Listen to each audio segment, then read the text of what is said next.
दोस्तों, अगर आप भी YouTube पर बैंकिंग अवेयरनेस या जनरल अवेयरनेस का फ्री ऑफ कॉस्ट एक बेहतरीन, याद रखिएगा, फाउंडेशन कोर्स ढूंढ रहे हैं तो जी हाँ, बिल्कुल आप सही चैनल पर आए हुए हैं। और मैं इसमें आपको प्लेटफॉर्म में जो भी बैंकिंग अवेयरनेस का जनरल अवेयरनेस का इंपॉर्टेंट सेक्शन है वो बिल्कुल फ्री ऑफ कॉस्ट बेसिक से लेकर के एडवांस तक करा रहा हूं। ठीक है, तो डेली हम लोग लगभग 20 से 25 मिनट में एक एक वीडियो कवर करते हैं और आपके जब तक एग्जाम होने वाले होंगे बैंकिंग के तब तक मैं इसको पूरी तरीके से फिनिश कर दूंगा। तो अगर आप आरबीआई की तैयारी कर रहे हैं या फिर आप आईबीपीएस पीओ की, आईबीपीएस आरआरबी की, या फिर आप तैयारी कर रहे हैं दोस्तों एसबीआई की या नाबार्ड या सेबी एग्जाम्स की या किसी इंश्योरेंस एग्जाम के लिए, तो सभी में मालूम है कि जनरल अवेयरनेस का जो बैंकिंग अवेयरनेस का पार्ट या बैंकिंग टर्मिनोलॉजी से जुड़े हुए जो क्वेश्चन होते हैं बहुत सारे आते हैं।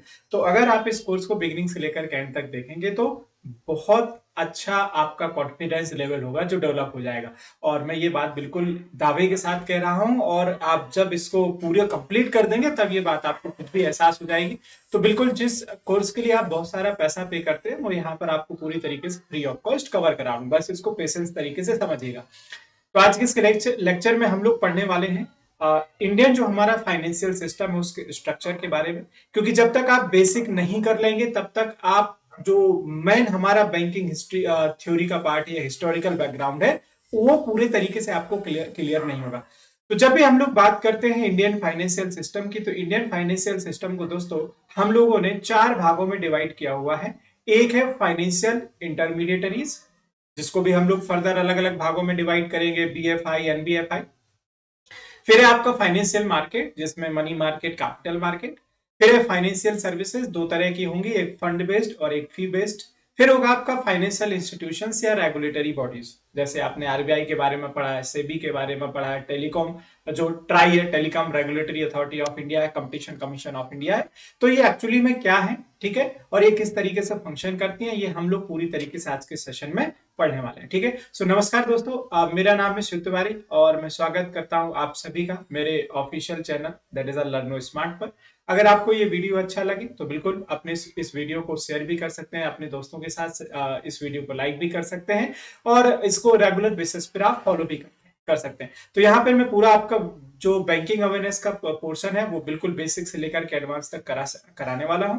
और दोस्तों, आप मोर अपडेट्स के लिए यानी कि पीडीएफ के लिए या ज्यादा जानकारी के लिए आप मेरे टेलीग्राम को ज्वाइन कर लीजिएगा, जिसकी आपको लिंक जो है वो डिस्क्रिप्शन में मिल जाएगी, तो वहां से आप इजीली तरीके से ज्वाइन कर सकते हैं। ठीक है, अब अगर हम लोग बात करने जाएं कि सबसे पहले ये जो फाइनेंशियल सिस्टम है, जो सबसे पहला हमारा जो सवाल उठता है वो ये है कि आखिर फाइनेंशियल सिस्टम क्या होता है।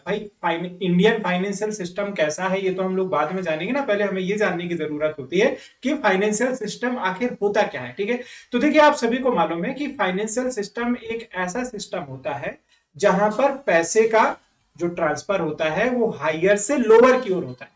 मान लीजिए कि मेरे पास एक्सेस में फंड है, सरप्लस में फंड है, तो मैं क्या करूंगा, जाकर के बैंक में जमा करूंगा, इन्वेस्टमेंट करूंगा।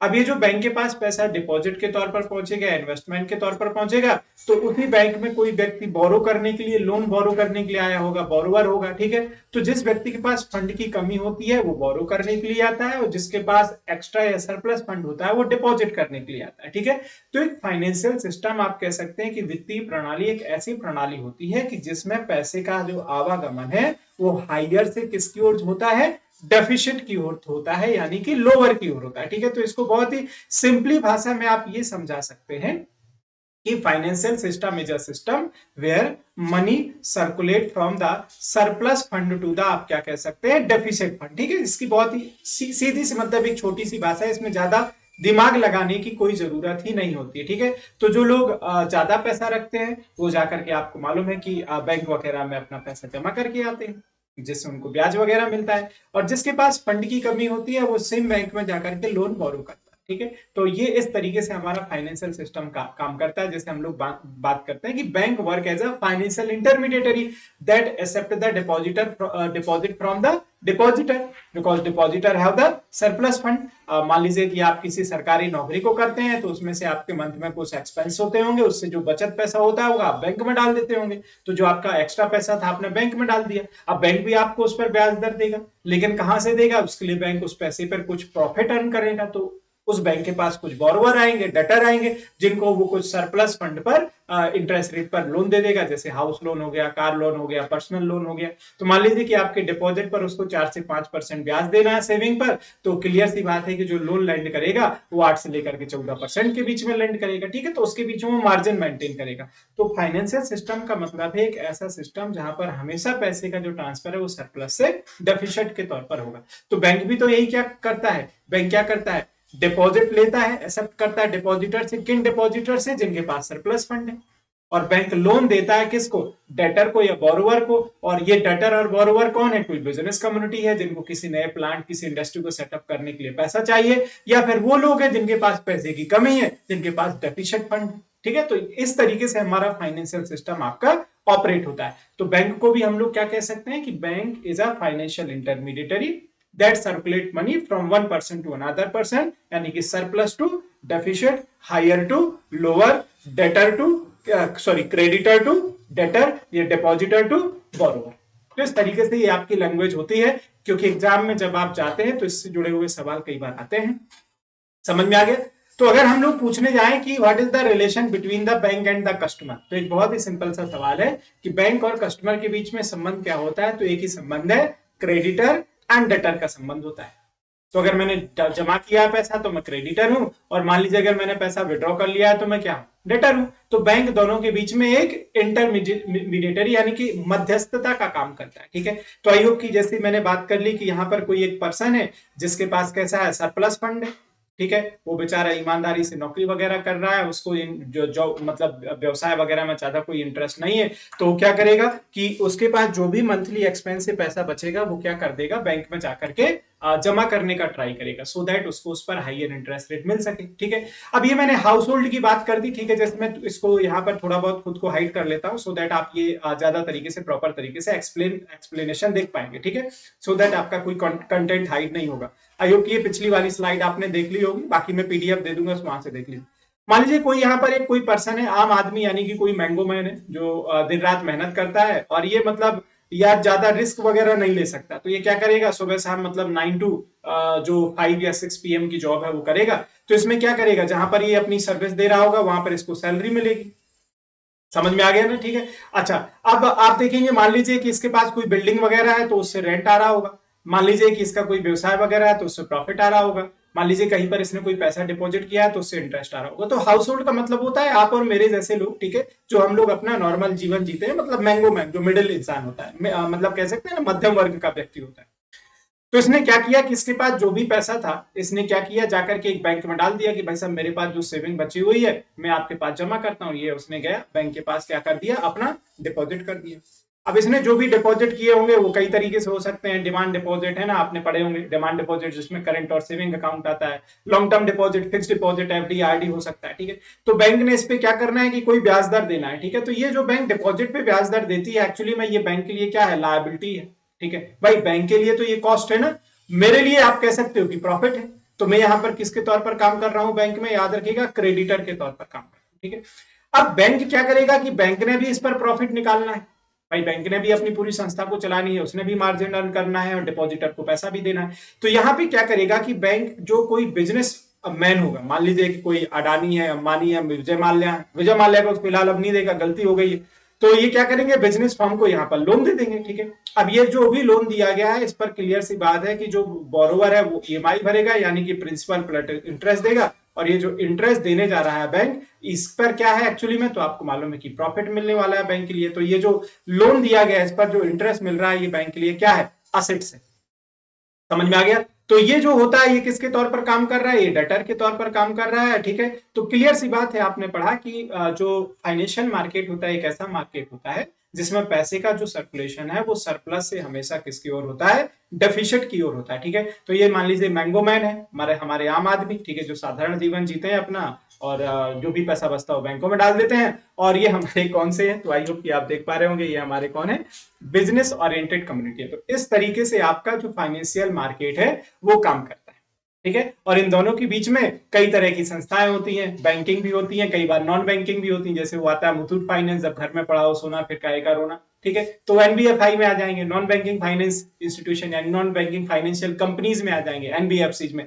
कई ऐसी भी होती है जो रातों रात पैसा डबल करते हैं, मतलब आपने वो पढ़ा होगा फिर हेरा फेरी में, तो दोस्तों वो इलीगल है, जैसे पद संस्था है, कई बार आपने चिट कंपनी के बारे में सुना होगा, ठीक है, तो वो डिफरेंट होती है क्योंकि आरबीआई के अंडर रेगुलेटेड नहीं है, तो मान लीजिए आपका पैसा कभी भविष्य में डूब गया तो आरबीआई उसकी कोई गारंटी नहीं लेगा, तो इसलिए रातों रात पैसा डबल करने के चक्कर में कभी भी अपना इन्वेस्टमेंट ना डुबो दे।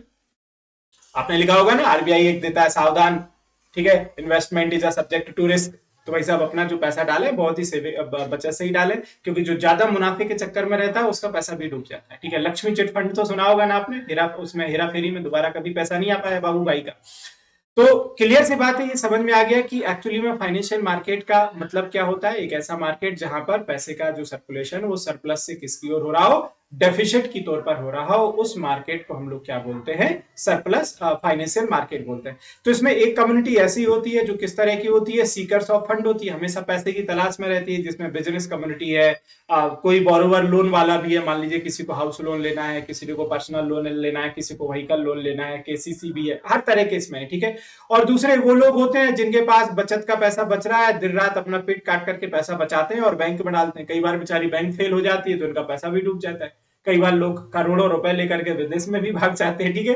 तो ये खासतौर से कौन से होते हैं, आम लोग होते हैं, ठीक है, आप और मेरी तरह लोग होते हैं, तो ये सप्लायर फंड है। कभी भी पूछा जाए कि बैंक के लिए मेन सोर्स ऑफ फंड क्या है, बैंक के पास जो सबसे ज्यादा फंड आता है तो कहां से आता है, ये डिपॉजिटर से ही आता है, समझ में आ गया ना दोस्तों। तो ये डिपॉजिटर जो होंगे वो क्या करेंगे, अपना पैसा डालेंगे और उम्मीद करेंगे कि इस पर मुझे कुछ 6% 7% ब्याज दर मिलती चली जाए, ठीक है, तो उसी से उनका अपना काम चल जाएगा, समझ में आ गया। और फाइनली इन्होंने जो पैसा लिया है उस पर इंटरेस्ट वगैरह भरते रहेंगे, तो बीच में बैंक अपना कॉस्ट वगैरह निकालेगी, मार्जिन वगैरह निकालेगी और डिपॉजिटर को ब्याज दर देती रहेगी, ठीक है। तो इस तरीके से हमारा फंड का क्या होता रहेगा, फ्लो होता रहेगा, यानी कि सर्कुलेशन होता रहेगा, ठीक है। तो फाइनेंशियल मार्केट में हमेशा जो पैसे का सर्कुलेशन होता है वो याद रखिएगा, लेंडर से बोरोवर की ओर, क्रेडिटर से कह सकते हैं डेटर की ओर, डिपॉजिटर से बोरोवर की ओर, सरप्लस से किसकी ओर होता है, डेफिसिट के बीच में होता है। और इसमें जो रोल प्ले करता है वो कौन करता है, हमारा ये हमारा फाइनेंशियल सिस्टम प्ले करता है, ठीक है। अब ये कई तरीके से होते हैं, शेड्यूल, नॉन शेड्यूल, तो ये पूरा हम लोग डिटेल में पढ़ने वाले हैं, इसलिए बैंक को हम लोग क्या बोलते थे, फाइनेंशियल इंटरमीडिएटरी, यानी कि बीच में एक मध्यस्थता का काम कर रहा है दोस्तों, ठीक है, मध्यस्थता का, किसके बीच में, लेंडर के बीच में, और साथ में दोस्तों किसके लिए, बोरोवर के बीच में। तो भाई साहब लेंडर ने पैसा दिया है तो इसको यहां पर इंटरेस्ट मिलने वाला है, और यहां पर बैंक ने इंटरेस्ट दिया है तो बोरोवर से पैसा मिलने वाला है। तो यहां पर अगर मैंने पैसा जमा किया है तो मैं क्रेडिटर हूं, बैंक क्या है, बोरोवर है या डेटर है। लेकिन बैंक ने लोन दिया है कस्टमर को तो बैंक क्या है, क्रेडिटर है, जिसने बोरो किया वो क्या है, डेटर है। तो बैंक और कस्टमर के बीच में रिलेशन क्या हो गया, क्रेडिटर एंड डेटर का रिलेशन हो गया, समझ में आ गया। तो इस तरीके से हमारा होता है सर्कुलर फ्लो ऑफ इनकम, यानी कि flow of money, flow of fund, किसके बीच में, हाउस होल्ड सरप्लस से किसके बीच में, डेफिसिट के बीच में। इसको फ्लो करने का काम कौन करते हैं, फाइनेंशियल इंटरमीडिएटरी, जिसमें बैंक आती है, साथ में कौन आ जाती है, आपने पढ़ा होगा NBFC, non banking financial companies, जिसमें आपका मन्नापुरम मुथूट वो बोलते हैं ना, जब घर में पड़ा हो सोना फिर काहे का रोना, तो वो लोग भी कहीं से फंड रेज करेंगे, आप जाइए उनके पास अपना गोल्ड रखिए और सिक्योरिटी रख करके लोन ले लीजिए, तो ये भी सर्कुलेट करने का काम करता है, समझ में आ गया। तो ये कई तरीके से होंगे जिनको हम लोग आगे आने वाले समय में बहुत डिटेल तौर पर पढ़ने होंगे। तो हमारा जो इंडियन फाइनेंशियल सिस्टम है इसको हम लोगों ने 4 कैटेगरी में डिवाइड कर दिया। एक है हमारा फाइनेंशियल इंटरमीडिएटरी, ठीक है, दूसरा है हमारा फाइनेंशियल मार्केट, तीसरा है हमारा, याद रखिएगा दोस्तों, तीसरे को हम लोग क्या बोलते हैं, फाइनेंशियल सर्विसेज, और चौथे को जो हम लोग बोलते हैं फाइनेंशियल इंस्टीट्यूशंस या रेगुलेटरी बॉडीज, ठीक है। अब इन चारों में किस तरीके से चीजें आएंगी उसको हम लोग समझेंगे, ठीक है। तो जो फाइनेंशियल मार्केट है वो दो तरीके से होता है, एक ऑर्गेनाइज और एक होता है अनऑर्गेनाइज।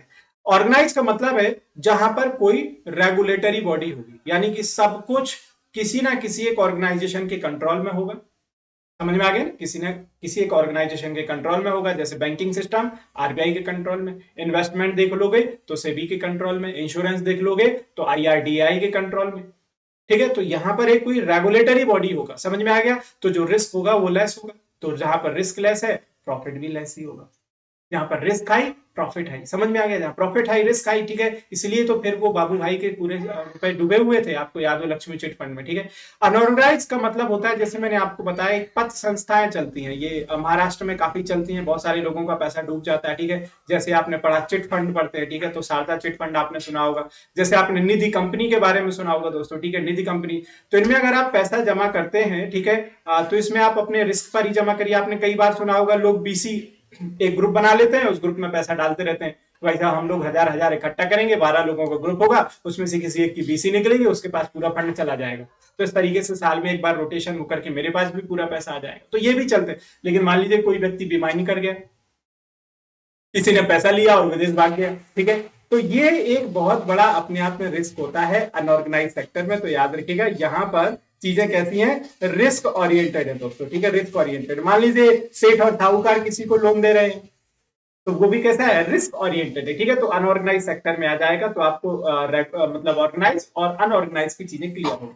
तो ये हमारा पूरा फाइनेंशियल सिस्टम, जिसमें हम लोग किसके बारे में पढ़ने वाले हैं, फाइनेंशियल इंस्टीट्यूशंस के बारे में पढ़ेंगे, फाइनेंशियल मार्केट, फाइनेंशियल आपके रेगुलेटरी बॉडी और फाइनेंशियल सर्विसेज के बारे में हम लोग पूरा डिटेल में पढ़ने वाले। जब हम लोग बात करते हैं आपके फाइनेंशियल इंटरमीडिएटरी, पहले देखिएगा, तो फाइनेंशियल इंटरमीडिएटरी को भी हम लोग दो भागों में डिवाइड करते हैं। एक है हमारा बीएफआई, बीएफआई का मतलब होता है बैंकिंग फाइनेंशियल इंटरमीडिएटरी, ठीक है, और दूसरा है हमारा, याद रखिएगा, एनबीएफआई, जिसका मतलब है नॉन बैंकिंग फाइनेंशियल इंस्टीट्यूशन। तो बैंकिंग फाइनेंशियल जो हमारा इंटरमीडिएटरी है, उसको भी फर्दर शेड्यूल और नॉन शेड्यूल में डिवाइड करेंगे। फिर आपके पब्लिक सेक्टर बैंक होंगे, आपके आरआरबीज होंगे, कोऑपरेटिव बैंक्स आ जाएंगे, पेमेंट्स बैंक आ जाएंगे, स्मॉल फाइनेंस बैंक आ जाएंगे, समझ में आ गया ना। और आपके जो फॉरेन बैंक्स हैं वो भी इंक्लूड होंगे। जब हम लोग नॉन शेड्यूल की बात करने जाएंगे तो उसमें डिफरेंट बॉडीज के बारे में पढ़ेंगे, ठीक है। तो अभी फिलहाल इतना देखिए कि फाइनेंशियल जो इंटरमीडिएटरी है वो दो भागों में है, बीएफआई और एनबीएफआई। एनबीएफआई में आई का मतलब इंस्टीट्यूशन है, और बीएफआई में आई का मतलब क्या है, इंटरमीडिएटरी, मध्यस्थता का काम करेंगे। अब जो बीएफआई है उसको फर्दर आपने देखा कि हम लोग यहाँ पर दो भागों में बांट रहे हैं। ये कौन कौन से, एक है शेड्यूल बैंक और नॉन शेड्यूल बैंक।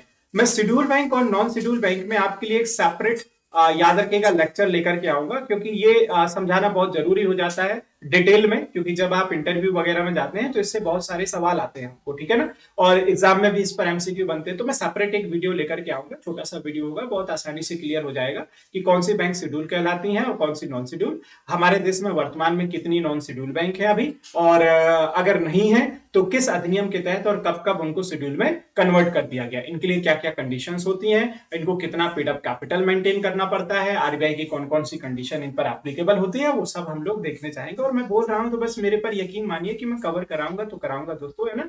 और बिल्कुल बहुत सारे बच्चों की रिक्वेस्ट होने के बावजूद ही मैंने इसको सेशन को शुरू किया हुआ है। और अगर आपको लगता है कि हाँ आप पैसे देके ही पढ़ना है तो बिल्कुल आप कहीं पे भी जा सकते हैं, ठीक है। तो देखिए आप जरा समझिए, बीएफआई की जब हम लोग बात कर रहे थे तो बीएफआई पे मैंने बताया कि दो तरह की बैंक आएंगी, एक शेड्यूल और एक नॉन शेड्यूल। जब हम लोग शेड्यूल की बात करेंगे तो शेड्यूल बैंक को दो भागों में डिवाइड करेंगे, एक शेड्यूल कॉमर्शियल बैंक होती हैं और दूसरी होती है शेड्यूल कॉपरेटिव बैंक। अब कॉमर्शियल और कॉपरेटिव में भी अंतर होता है, ठीक है, क्या क्या अंतर है डिटेल में पढ़ेंगे, तसल्ली रखिए, ठीक है, पूरा डिटेल में करेंगे, ठीक है। शेड्यूल कमर्शियल बैंक की बात करते हैं तो इसमें दो तरह की बैंक है, लार्जर बैंक है और स्मॉल बैंक है। जैसे लार्जर बैंक में पब्लिक सेक्टर बैंक है आपकी, दूसरी आरआरबीज है, रीजनल रूरल बैंक है, प्राइवेट बैंक है और फॉरेन बैंक है। स्मॉलर बैंक में अभी आई है एक नया 2013 में, मैंने आपको बताया था जब एटा ग्लांस वाला पूरा पार्ट किया था, नहीं देखा तो उसको देखिएगा, क्योंकि देखो इसमें कनेक्टिविटी बनाए रखिएगा। अगर आपने प्रीवियस लेक्चर मिस कर दिया है तो उसको पहले जाकर के देखिए, तभी ये लेक्चर समझ में आएगा, क्योंकि मेरे सारे लेक्चर एक दूसरे से कनेक्टेड ही होते हैं। तो अगर आपने Indian banking system at a glance नहीं देखा है तो पहले उसको जाकर के देखिए, फ्री ऑफ कॉस्ट है ना, और फिर आकर के इसको देखिए पूरी तरीके से, ठीक है। तो जो स्मॉलर बैंक्स हैं उसमें हम लोग एक नया कॉन्सेप्ट लेकर के आए हैं, पेमेंट बैंक और small finance bank. Local area banks क्या है उनके बारे में देखने वाले हैं, ठीक है। कोऑपरेटिव बैंक को भी हम लोग दो भागों में डिवाइड करते हैं, इसका पूरा एक्ट अधिनियम सब कुछ देखेंगे हम लोग, ठीक है। एक है अर्बन और दूसरी है रूरल। अब आप देखेंगे कि जो रूरल है उसको भी तीन भागों में डिवाइड करते हैं, स्टेट लेवल पे, डिस्ट्रिक्ट लेवल पे और ग्राम लेवल पे, विलेज लेवल पे। और जो अर्बन कोऑपरेटिव बैंक है ये भी दो तरीके से होती है, ठीक है, मल्टी स्टेट और सिंगल स्टेट, तो इसको भी पूरी तरीके से हम लोग पढ़ने वाले। अब ये जो दूसरा पार्ट आपने पढ़ा था एनबीएफआई, नॉन बैंकिंग फाइनेंशियल, आपने क्या पढ़ा था, इंस्टीट्यूशन। इंस्टीट्यूशन का मतलब होता है दोस्तों कि इनका पब्लिक से कोई कनेक्टिविटी नहीं होगा, ये पर्टिकुलर सेक्टर को किसी को लोन वगैरह फाइनेंस वगैरह देने का काम करते होंगे, ठीक है। तो जब हम लोग इनकी बात कर देते हैं तो इसमें तीन बॉडी आती हैं, एक है आई फाई, आई5 का मतलब है ऑल इंडिया फाइनेंशियल इंस्टीट्यूशंस। दूसरा है आपका कौन सा, पीडीज, पीडीज का मतलब है प्राइमरी डीलर्स, और एनबीएफसीज का मतलब है नॉन बैंकिंग फाइनेंशियल कंपनीज। में फिर से रिपीट कर देता हूं, आई5 all India financial institutions, PDs primary dealers, NBFCs मतलब नॉन बैंकिंग फाइनेंशियल कंपनीज। ठीक है, अब ये क्या होते हैं वो पूरा डिटेल में हमने देखना है, तो ये मैंने सबको यहाँ पर डाल दिया है। आई5 ऑल इंडिया फाइनेंशियल इंस्टीट्यूट में कौन कौन से हैं, NABARD national bank for agriculture and rural development, agriculture sector को प्रमोट करता है। एनएचबी नेशनल हाउसिंग बैंक, बड़े बड़े जो भी रियल एस्टेट के प्रोजेक्ट हैं उनको रेगुलेट करने का काम करता है। सिडबी जितना भी एमएसएमई सेक्टर है, micro small medium enterprise, small industrial development bank of India, ये इसको रेगुलेट करता है। एक्सपोर्ट इंपोर्ट के लिए एक्सिस बैंक है। ठीक है, और फिर हम लोग पढ़ेंगे प्राइमरी डीलर्स, ये क्या होते हैं, किस तरीके से डील करते हैं, मोटा मोटा बता देता हूं कि ये वो ऑर्गेनाइजेशंस होती हैं जो गवर्नमेंट सिक्योरिटीज के साथ डील करती हैं, यानी कि गवर्नमेंट सिक्योरिटीज को बेचने और खरीदने का काम करती है। ठीक है, फिर आपने पढ़ा है कि एनबीएफसीज, तो एनबीएफसीज में भी कई तरह की कैटेगरी है, आजकल इंश्योरेंस सेक्टर में भी काम करती हैं, जैसे आपने सुना होगा टाटा एआईजी। ठीक है, ये एक private sector, Bajaj alliance finance sector में भी काम करती है। ठीक है, मन्नापुरम मुथूट कई स्टॉक मार्केट में भी काम करती हैं। ठीक है, तो कई तरह की आपकी एनबीएफसी होती हैं, इनके लिए कंडीशंस क्या क्या है और क्या इनको सीआरआर एसएलआर वगैरह मेंटेन करना पड़ता है, उसके बारे में पूरा देखने जाएंगे। ठीक है, तो सबसे पहले मैंने आपको बताया कि हम लोग फोकस करेंगे किस पे, पहले शेड्यूल बैंक और नॉन शेड्यूल में। तो इसका जो वीडियो है वो आपको कल मिल जाएगा, पूरी तरीके से इंतजार करिएगा और उसको अच्छे से फोकस करके देखिएगा। ठीक है, तो मैंने आपको बताया दोस्तों कि शेड्यूल बैंक में दो तरह की हम लोग पढ़ेंगे, एक कौन सी, लार्जर, और एक आपकी कौन सी पढ़ेंगे शेड्यूल में, शेड्यूल कॉमर्शियल और कौन सी, कोऑपरेटिव बैंक। ठीक है, अच्छा अब ये जब शेड्यूल कॉमर्शियल बैंक पढ़ रहे होंगे तो हम लोग लार्जर बैंक पढ़ेंगे, जिसमें आपको पढ़ना है हमारी जितनी भी आपकी कौन सी बैंक है, पब्लिक सेक्टर बैंक है, जिसमें एसबीआई, एसबीआई के एसोसिएट, तो फिलहाल एसोसिएट तो बचे नहीं है, सारी नेशनलाइज बैंक है वर्तमान में हमारे पास। याद रखिएगा 11 नेशनलाइज बैंक और एक एसबीआई है। तो आपको मालूम है कि जो पीएसबीज है अब हमारे पास वो टोटल कितनी रह गई है, 12। तो इनके बारे में पढ़ने जाएंगे, फॉरेन बैंक्स देख लेंगे, ग्रामीण बैंक देख लेंगे, और बाकी जो हमारे पास प्राइवेट बैंक है वो भी हम लोग पढ़ेंगे। प्राइवेट में भी दो तरह की बैंक होती है,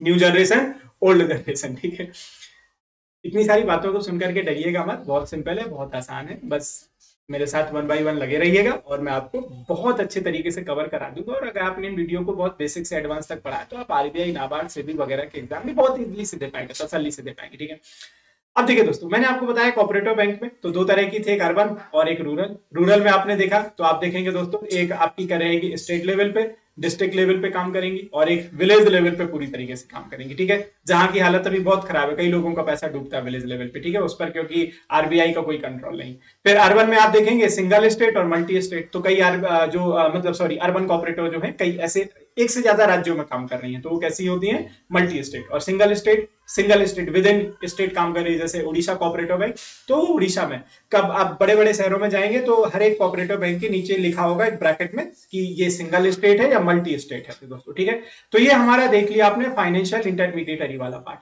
अब आपको कौन से देखना है, फाइनेंशियल जो इंस्टीट्यूशंस है, रेगुलेटरी बॉडीज। तो देखिए रेगुलेटरी बॉडीज की कहानी एक अलग तरीके से कवर करना है, जिसमें आरबीआई पूरा डिटेल में पढ़ेंगे, आरबीआई का हिस्ट्री, आरबीआई के बोर्ड ऑफ डायरेक्टर्स वगैरह है ना, पूरा historical background, RBI monetary policy, RBI का पूरा स्ट्रक्चर, आरबीआई के जो ट्रेनिंग इंस्टीट्यूट हैं, आरबीआई के जो रिसर्च इंस्टीट्यूट हैं, आरबीआई के जो सब्सिडरीज हैं, फुली ओन्ड सब्सिडरीज हैं, और अभी तक आरबीआई में क्या क्या पूरा अपडेट हो चुका है वो देखने वाले हैं। फिर SEBI, security exchange board of India, तो ये आपके मालूम है कि कैपिटल मार्केट को, कमोडिटी मार्केट को, ठीक है, फॉरेक्स मार्केट को, इस सभी को रेगुलेट करती है। फिर IRDI, insurance regulatory development authority of India, ये आपके इंश्योरेंस को रेगुलेट करती है। ठीक है, एफएमसी, फॉरवर्ड मार्केट कमीशन, तो एक्चुअली में ये अब जाकर के मर्ज हो चुकी है सेबी के साथ। ठीक है, तो इस समय एग्जिस्ट नहीं है। कंपटीशन कमीशन ऑफ इंडिया, इसके बारे में पढ़ेंगे, मैंने आपको बताया 2013 में आया था। जो भी जब दो कंपनीज का मर्जर होता है, टेक ओवर होता है, एक्विजिशन होता है, तो सीसीआई काम करती है। ठीक है, try telecom regulatory of India, जब आप अपनी सिम को कन्वर्ट करते हैं, एमएनपी वगैरह करते हैं, तो उसमें डीटीएच वगैरह में ट्राई काम करती है। और ये पीएफआरडी पेंशन फंड, तो ये regulatory development authority of India. तो जितने भी सरकार की पेंशन से जुड़े हुए प्रोग्राम है वहां पर रेगुलेटरी कौन है, पीएफआरडी है। इनसे सवाल आते रहते हैं, इनको पूरा डिटेल में पढ़ने वाले। ठीक है, फिर उसके बाद हम लोग देखने वाले कौन सा, फाइनेंशियल मार्केट दोस्तों। ठीक है, फाइनेंशियल मार्केट भी एक इस तरह का मार्केट होता है, एक इस तरह का टूल होता है जहां पर आप फंड को रेज कर सकते हैं शॉर्ट टर्म के लिए या लॉन्ग टर्म के लिए।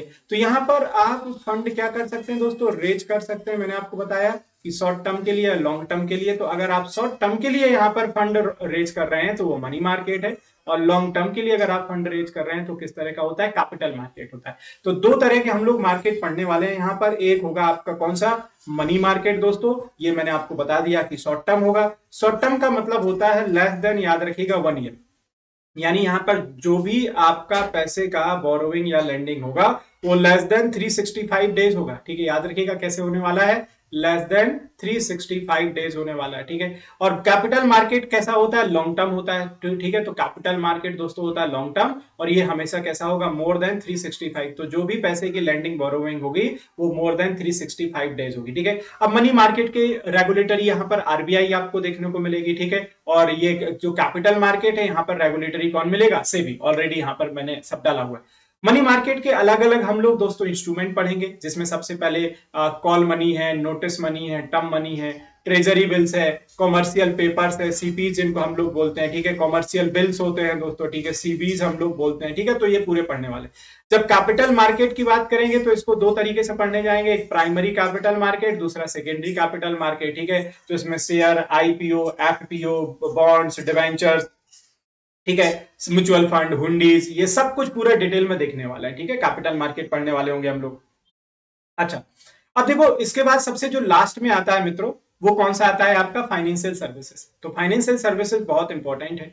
फाइनेंशियल सर्विसेज की अगर हम लोग बात करने जाएं तो ये दो तरीके से होती हैं। एक होती है दोस्तों फी बेस्ड। ठीक है, फी बेस्ड, आज के समय में जो बैंक होती हैं आपको फी बेस्ड सर्विसेज देती हैं, और कुछ होती हैं फंड बेस्ड सर्विसेज दोस्तों। ठीक है, जैसे मैं आपको फी बेस्ड सर्विसेज की बात करने जाऊं तो आपने देखा होगा कि बैंक आपको एटीएम देती है, तो फी बेस्ड उसका एक एनुअल चार्ज लेती है। आपके पास एक एसएमएस अलर्ट फैसिलिटी होती है, तो उसका भी एक फी बेस्ड फैसिलिटी होती है। आपने देखा होगा कि आपको चेक मिलती है दोस्तों। ठीक है, तो उसकी भी आपको पर्टिकुलर फीस पे करनी पड़ती है। जैसे आप देखते हैं कि आपको नेट बैंकिंग मिल गया, या फिर आपको कैसा मिल गया, मोबाइल बैंकिंग मिल गया। तो ये जो भी आपको बैंकिंग सर्विसेज हैं, ये सब कैसी हैं, आपकी फी बेस्ड सर्विसेज हैं दोस्तों। समझ में आ गया? तो इसमें हम लोग अलग अलग चीजें पढ़ने जाएंगे। एटीएम, टाइप्स ऑफ एटीएम क्या होते हैं। ठीक है, white level ATM, banks owned ATM, ये सब आपने WLA वगैरह, ग्रीन लेवल एटीएम, ये सब पढ़े होंगे। ठीक है, दूसरा चेक, तो ये नेगोशिएबल इंस्ट्रूमेंट का पार्ट आ जाएगा। ठीक है, जब हम लोग नेगोशिएबल इंस्ट्रूमेंट को पढ़ेंगे तो प्रोमिसरी नोट, चेक के बारे में पढ़ने जाएंगे। ठीक है,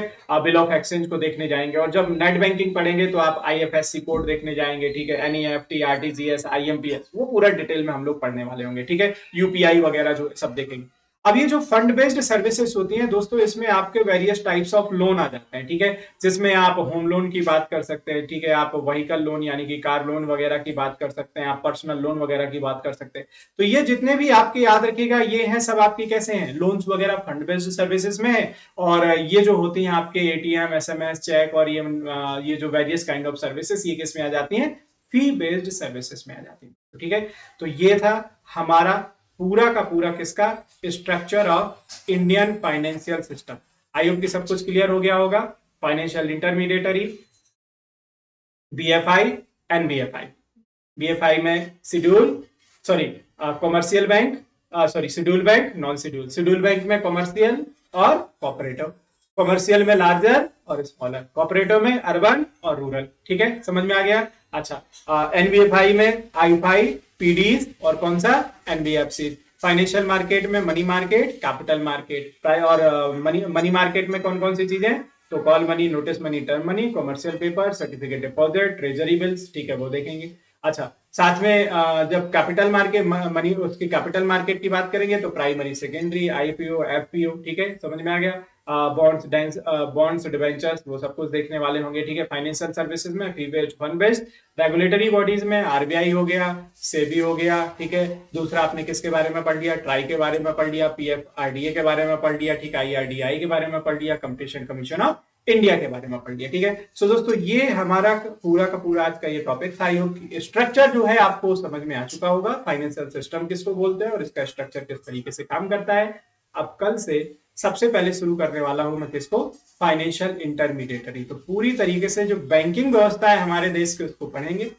पब्लिक सेक्टर बैंक्स, नेशनलाइजेशन क्या है, RRBs क्या है, कोऑपरेटिव बैंक्स क्या है, फॉरेन बैंक्स क्या है, लोकल एरिया बैंक्स क्या है, पेमेंट बैंक क्या है, स्मॉल फाइनेंशियल बैंक्स क्या है, पूरा डिटेल में हम लोग करने वाले हैं A to Z, बेसिक से लेकर के एडवांस तक। अगर आप और किसी टॉपिक को स्टार्ट करना चाहते हैं तो वो भी मुझे कमेंट सेक्शन में बता दीजिएगा दोस्तों। ठीक है, तो मैं वहां से शुरुआत करूंगा। और अंत में एक चीज बोलना चाहूंगा कि हाँ, अगर ये मेरे सेशंस अच्छे लगते हैं तो बिल्कुल इनको लाइक करते रहिए और अपने दोस्तों को जरूर रिकमेंड करिए, ठीक है, जो जेन्युइन कैंडिडेट है, सच में एग्जाम की तैयारी कर रहे हैं और वो चाहते हैं कि एक ऐसी जगह से वो पढ़े जहां पर कम टाइम में वो बेहतर आउटपुट पा सके, उन तक इस वीडियो को शेयर कर दीजिएगा, ठीक है। तो कल मिलता हूं मैं अपने प्रॉपर वीडियो के साथ, तब तक दुआ में याद रखिएगा। Thank you so much and yes as always, God bless you, thank you so much.